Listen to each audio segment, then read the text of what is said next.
Good morning. The window into my studio is open again today. So every Tuesday and Thursday about 10 a.m. Eastern, I pop this thing open and show up on Facebook here, live and in person, virtually, to share whatever it is I'm working on in my studio that day. I am going to apologize up front. We live in a maintenance-free community, which means the community, the neighborhood, subdivision, whatever it is, handles all the landscaping, and I never know when they're going to show up, and I can hear them mowing outside right now on their riding lawnmower. So I don't know if that's coming through on the video. If it is, I do apologize. It's really brief. They do a quick pass and they go by, but you may come in waves. So just heads up. You may hear a riding lawnmower. Anyway, today I've got a bunch of really big, bright, bold, abstract work, new work to show you. Couple things in progress, and then of course a completed work that I finished about a week ago. It went live to my email list yesterday. Today's Tuesday, right? Yeah. Pandemic. Still not completely positive what day it is. It's part of why I do these lives. It keeps me on track and I know what day it is on the calendar. Because I have them scheduled on there so I don't forget myself. Anyway, that piece Connected did go live to my email list yesterday via my newsletter or my weekly article and video, but I will show it to you here today, and then the link to the article and video will show up on Facebook tomorrow. So you've got a couple chances to see it if you miss it in today's video. But I am sharing with you Connected. I'm going to give you a quick sneak peek also of a small textured fiber painting that I'm working on for a show or an exhibition that's going to happen sometime next year, hopefully live and in person for that exhibition. If not, I'm sure they'll figure out how to do it virtually, but it's to support my local Florida region in the Studio Art Quilt Associates. So I'll give you a sneak peek of that. And then the thing that I'm actually going to be sort of working on while we're on video today is fusing the detail elements to a bunch of new masks. So I made the mask the other day. I shared it with you guys last week. I've had lots and lots of interest in that. And so I'm making a few more, but with simpler design so they don't take me quite as much time to make, which means I can ask for a little less money for them. But they're still not your $25 masks. So these are wearable art masks. You can use them, you can breathe through them, you can wash them on a gentle cycle and hang them to dry, but they aren't your $5, $10, $25 masks. They are a little bit more because, again, they are art. And they will all be uploaded, or I'll be available, and I'll share them all once I've got them completed. But I'm going to do a little work on that today. But for now, let's show you first Connected. I am going to step out of the camera and kind of point it towards the piece, which is across the room, so you can see it. If you'll recall, it was there it is. There on the design wall. And if you'll recall, it was a sister piece to a piece I made called Isolated. And so what that means is that the shapes mirror each other. If you were to put them side by side on either side, the curves would just, again, it would be mirror. It's a mirror image in terms of the exterior outline shape.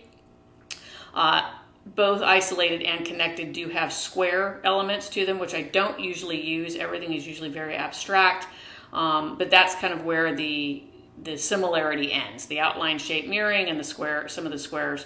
But beyond that, Connected here has these colored strips to tie those squares together. The squares represent individuals, neighborhoods, houses, communities, countries, and then the colored strips that link them all, and each square is linked somehow to all of the others, is to symbolize the connection between all of us, again, as individuals, houses, neighborhoods, countries, states, cities.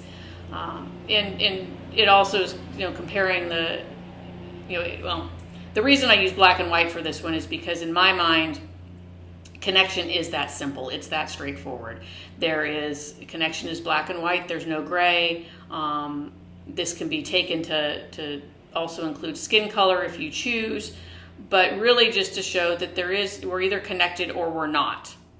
It's that simple. So that's what this piece symbolizes. And again, the colored strips are really just to talk about, just all the sort of unique connections between all of us. while we are all unique individuals, we all have so many similarities. We're all flesh, blood, and bone, but we're all tied together through our humanness and through our spirit. And that's what connected is meant to symbolize. So I would pick you up and carry you a little closer, but unfortunately the way I'm set up, it doesn't quite move that way. So I'll walk over there and pick the piece up and bring it a smidge closer to the camera too. So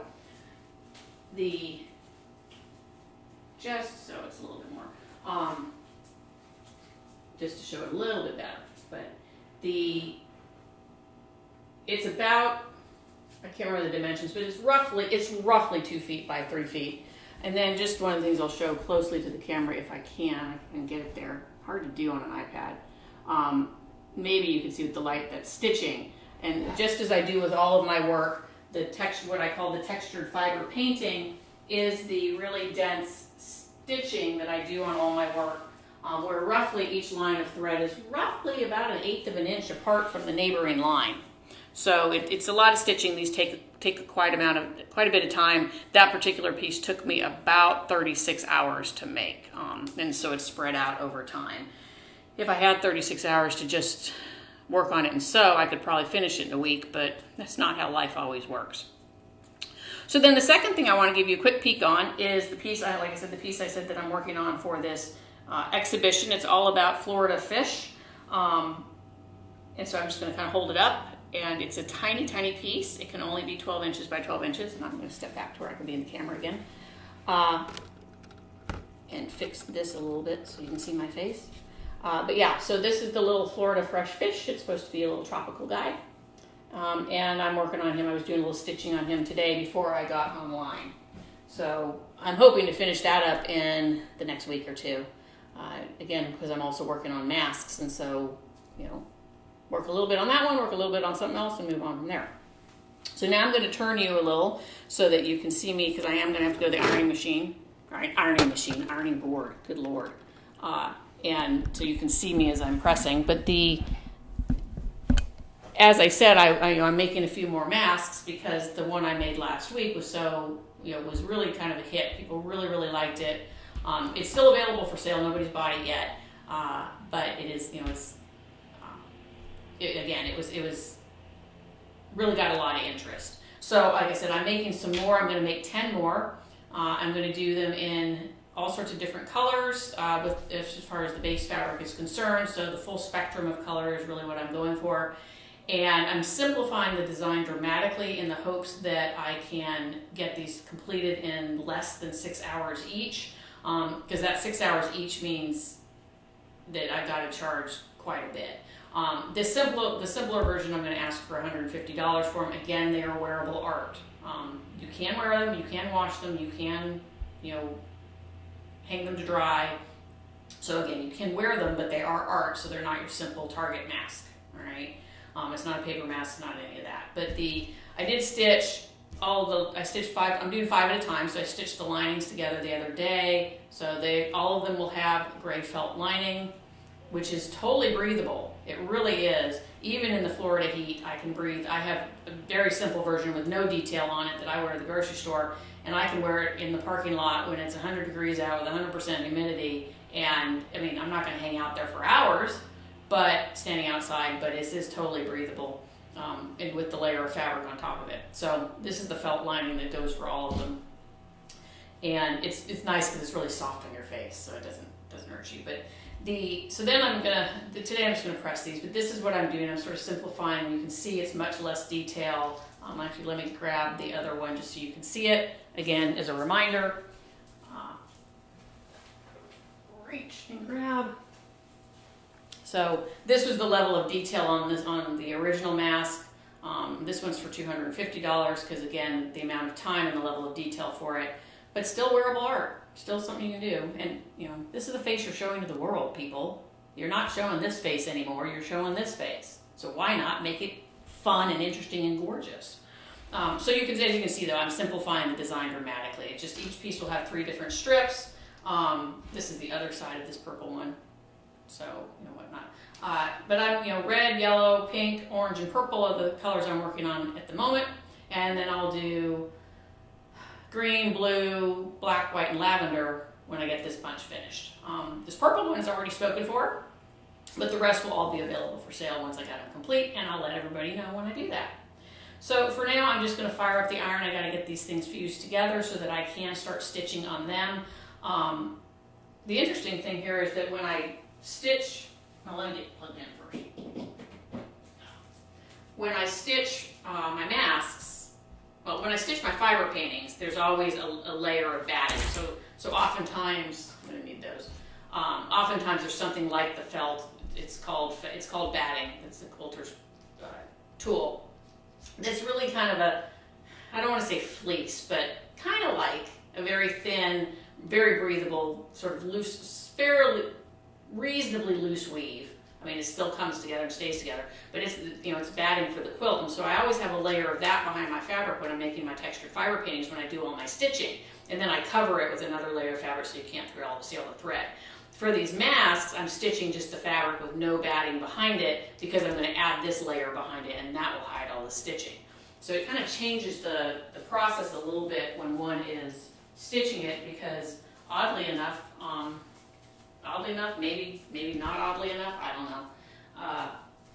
It's actually a little easier to stitch through and kind of get the thing to continue to move through the machine when there's the batting behind the fabric, as opposed to just the layers of fabric, because it's a thinner thing, and so it doesn't want to slide as well. So first, let me get my pins out, because you don't ever want to press your pins. It melts the little pin heads, which you don't want, right? That's not good. But I'm going to get each color, each one of these pressed together, so then I know that they're all ready. And then depending on what time we're looking at, I know last Thursday we went a little longer than usual. So let me make sure everything's laid out the way I want before I press, because once I press, it's harder to pull it back up. So I want to make sure I've got what I want here. Come on. To overlap a little there. And this one too. Yeah. So I'm going to do one of them at a time, just because the iron will pretty much cover most of it. I'm using, we bought a new ironing board because the ironing board keeps doing this. It keeps dropping on me. We're lucky it didn't go all the way to the floor. That would have been awful. Anyway, what I was saying is I'm using an iron that's a dry iron. It doesn't have any steam function on it, because when I'm using this fusible, the steam it sort of prevents it from adhering as well as it could. So I use the dry iron and basically just lay it, set it on top of the fabric with the fusible on it for about 15-20 seconds, and then I pick it up and move it to the next place. And that's all it takes to glue it in place.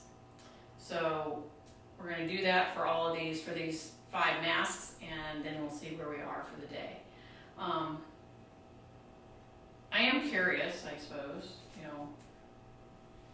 I appreciate everybody who hangs out with me when I do these things. Like I said, part of the reason I keep doing them is because it helps me to remember what day of the week it is, because I know I'm doing these on Tuesdays and Thursdays.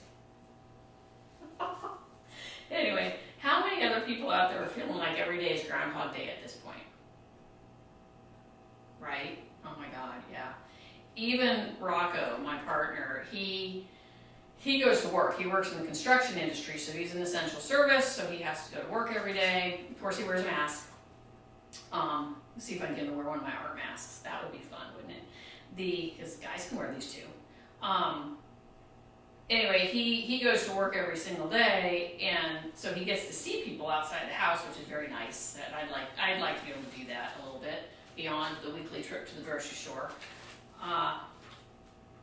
But he finds that his week feels like Groundhog Day too. So, right. So here's what the simpler purple version will come together and kind of, So there's no symmetry, because again, I don't do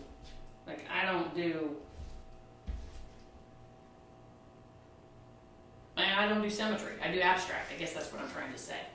So I guess I could have brought all of these over here, but we won't. But anyway, yeah, everything feels like Groundhog Day. Even for somebody who works from home like I do, and spends most of the, even prior to the pandemic, spent months working by myself in my home, and finding I'm finding this is very much Groundhog Day. It's just a lot. And I think it's just because you can't break up the monotony of the day by like, I'm going to run to Target now. It's a production to run anywhere. It's a production to go to any store, to run any errand. For my guy, when he's at work, he has meetings and stuff, but they do them via, just like everybody else, they're doing them via Zoom and webinar and whatnot. And he shares a construction trailer with 2 other people, but they're spread out in the trailer, so at least he doesn't have to wear his mask at his desk. But if he gets up to go talk to them, of course, they all put their mask back on.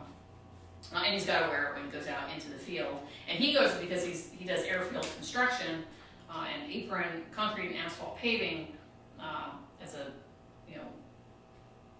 manager. When he's outside in the Florida heat, his mask is lined with this felt too, and he's not complaining about he can't breathe or it's too hot or whatever. So it's just another point just to note that these are, again, completely wearable art masks. But he's finding that his days are the same too, and I think it's just because you can't do something. Well, you can't break up the monotony.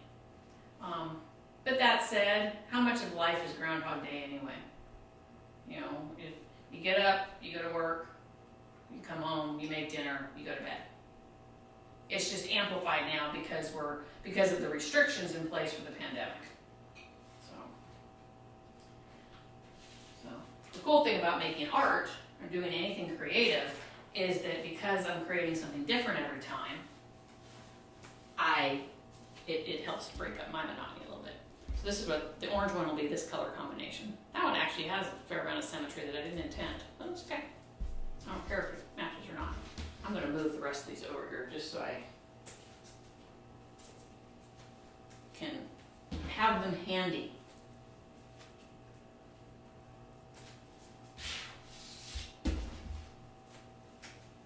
Red's next, I guess.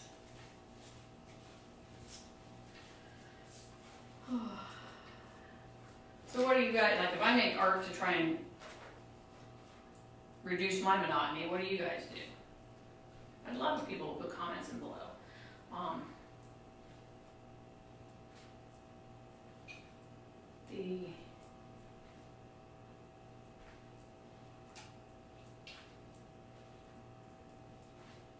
What are you doing to keep yourself occupied, and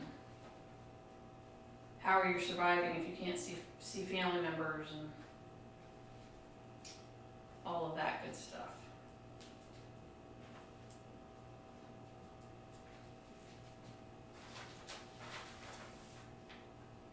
It was funny when I was trying to build my business as a coach,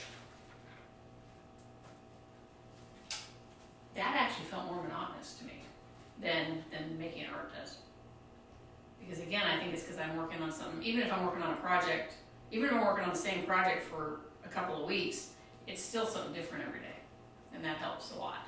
So I guess if I don't really like to give advice and stuff, but if I can make a suggestion, if you're finding yourself bored out of your skull and feeling like every day is Groundhog Day here in the pandemic, consider doing something creative, whatever that might be. Get out a coloring book, start drawing pictures, go into the kitchen and bake if you haven't been already doing it, or teach yourself how to bake, or just find some sort of creative thing. And the same applies to kids. I know the kids are losing their minds, and I think the more they can do something that's keeps their brains occupied, the better off they'll be. And so it applies to the adults too. It's not just the kids who are losing their minds in this mess. But with these wearable art masks I'm making, at least if you leave the house, you don't look like everybody else, right? So, gotta find the silver lining in all of this, which I just realized I'm lining all of these in gray. We can consider it to be a shade of silver.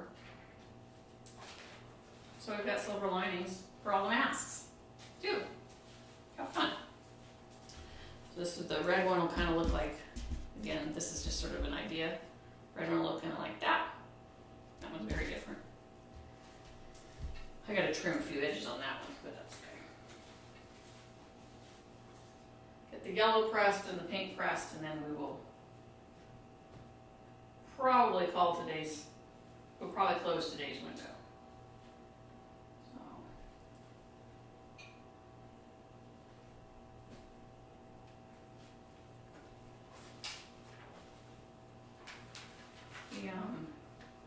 I think I mentioned last week when I was working on the first mask number 1, and by the way, I'm calling these masks Jewels of the Pandemic. And then mask number 1 was the really heavily detailed ones, and then I think the other ones are just going to be red mask, orange mask, purple mask.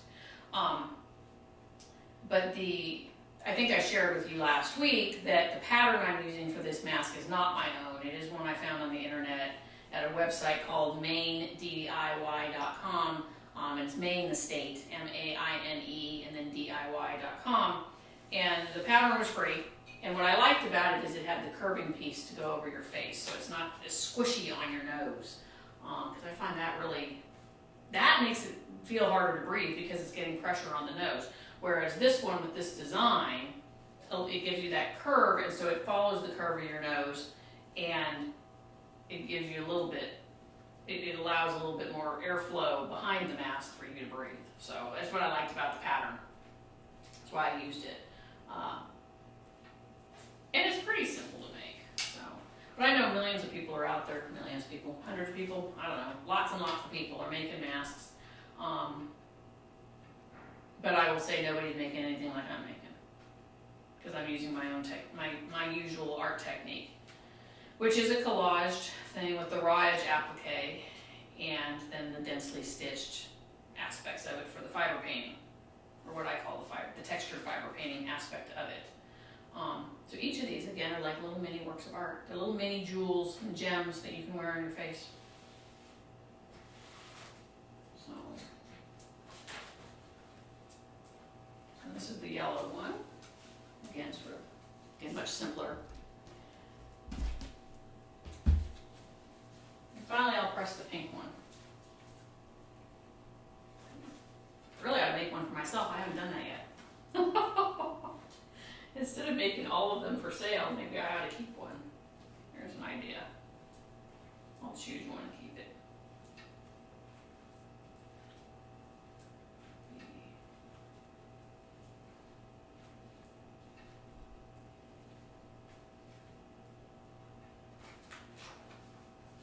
Anybody else wondering how long we will be in this pandemic? I am. That's part of, I think, what's getting a little tiring. So we don't know how long this is going to last. Which is another reason to kind of find ways to keep yourself occupied so every day doesn't feel like Groundhog Day. Go do what you can, explore where you can. And I should take my own advice on that. Florida we're just spiking in cases here, so it makes me a little leery about going out and playing outside, because we really don't know where to go. We're so new to the state, and we arrived here in the middle of this pandemic that it's made it a little more complicated to figure out where one can even go. Like, we get excited about, we'll go check out this place, and then we discover it's not open, or it's too crowded, and so then we're a little leery about going there. They've shut all the bars down again, so can't do that. Unless they serve food, in which case you can sit outside, which is doable, but it's really freaking hot here in Florida, and so as long as you're okay knowing that you're going to get up all sweaty when you rise from your seat after your meal, you can go out to eat. But I'd like to go to some museums; those aren't open. So we're looking for parks, and we're looking for things like that. One could go to the beach, but Rocco's not a beach guy. And on the weekends, I think the beach is a zoo. I think it's an absolute madhouse from the pictures I've seen. And during the week, he's just not available to go with me. Not that I couldn't go by myself, but I'm here making art. I have a business to run, so playing during the week isn't always successful either. So I'll just keep making pretty things and keep myself busy that way.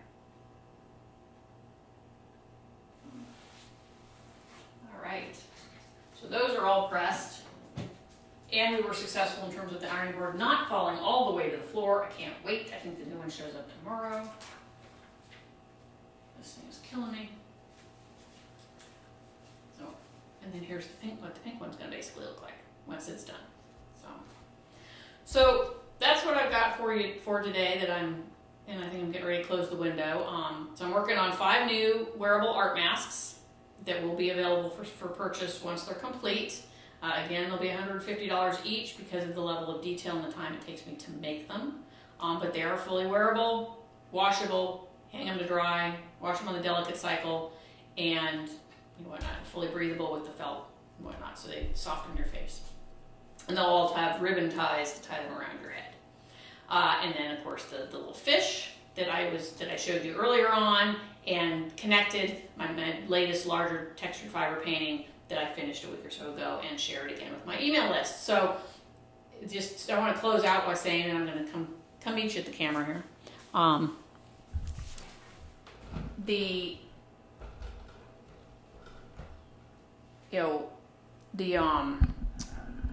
Oh, I lost my thought. Getting old. Anyway, my final thought really was just that if you want to be one of the first to see my new works when they're completed, then you got to get on my email list, because those folks get to see everything first. It's a tiny price to pay to see the work first. So at the moment, that's the free offer for joining my website or joining my email list, is that you get to see the work first. I am working on something that I could give to you in addition to that subscription that would be tempting and help you to join. But if you would like to be on my email list, just drop a comment below with your email, or send me a DM if you'd rather not put it out there on Facebook. I get that. Or you can go over to my website, and there's a link on just about every page to sign up for my email. And you can click through that, and that'll get you on my MailChimp list. And then you'll receive my weekly articles with video every Monday. And then you don't have to worry about finding me on social media and hoping you can see it all there. So that's what I've got today. I hope you take care. Please stay safe and healthy. I want everyone I know and don't know, I want everybody to stay safe and healthy. So do what you can. It may not be always comfortable, but wear a mask. If you need one, I've got some. It's the face you're showing to the world now, so why not make it beautiful? And other than that, take care. Have a fabulous rest of your day, and we will talk again soon. I'll be back on Thursday. Bye-bye.